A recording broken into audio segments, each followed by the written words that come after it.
মানে বিশ্বাস করতেন না, মানে কয়দিন জ্বালা একদম অফু ভাই জ্বালা, কয়দিন কয়দিন জ্বালা প্রিন্স মুমিনুল হকে, কয়দিন জ্বালা মানে মামুনুল হক, কয়দিন জ্বালা লায়লা ভিডিও কল আইসা মানে জ্বালা যন্ত্রণা দেয়। মানে ইদানিং আবার হিরো আলম শুরু করেছে।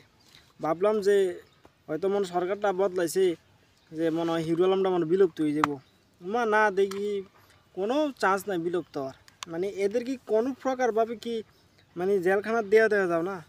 হ্যাঁ, মানে এদের কি কোনো কোনো প্রকারভাবে কি মানে নয়, না হয় তারা বাংলাদেশে থাকুক, নাহলে আমরা থাকি। আমার মনে হতেছে যে মানে বাংলাদেশেও জন্মগ্রহণ করে মানে এক ধরনের পাপ করছি আমরা।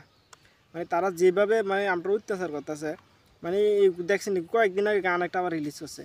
মানে এই গান শুনলে মানে বিশ্বাস করতেন না, মানে এমনি জায়গাতে এমনি ধুইল মানে ফইরা যাওয়ার অবস্থা হয়েছে। কথা বলছেন মানে কেমনেতে মানুষ বাচ্চা রয়েছে। আরও মানে দেখলে কি মনে হয় কি তো জানেনি, মানে এই জন্য বুকের ভিতরে মানে শিন করে এটা গায়ে দিতে আছে। মানে গানের আওয়াজ শুনলে এরকম মনে হইতেছে। কথা বলছেন। আর এই যে অপু ভাইয়ে এই বউ ব্যবসাটা করে দেওয়ার কথা বলছেন নি, মানে লাখ লাখ কোটি কোটি টাকা কামাকে রয়েছে মা। আমরা এলাকা তো আছে মানে বউ ব্যবসা আছে, কিন্তু হেতার এত টাকা কামাকে তো পারছে না।